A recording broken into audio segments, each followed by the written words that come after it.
Hi guys! For today's video ay mag-pork chicken adobo naman po tayo. At ito na nga po, nagisa lang tayo ng bawang at sibuyas. Sinalo-halo lang natin to ng very light. Then sinunod na natin yung marinated na karne. Hinalo-halo lang natin to ng very light at hinintay nating ma-evaporate yung liquid galing sa karne. Pag ganitong texture na yung karne natin guys, ay tsaka naman tayo maglagay ng tubig para palambutin ang mga ito.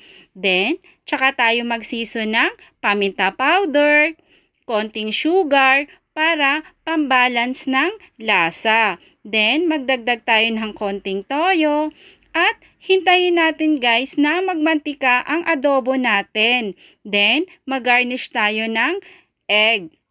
At huwag kalimutan tikman para ma-adjust yung lasa kung may kulang. And that's it. This is Ate Sel. Thank you for watching, and please don't forget to subscribe my YouTube channel, Cooking by Ate Sel. Ingat guys!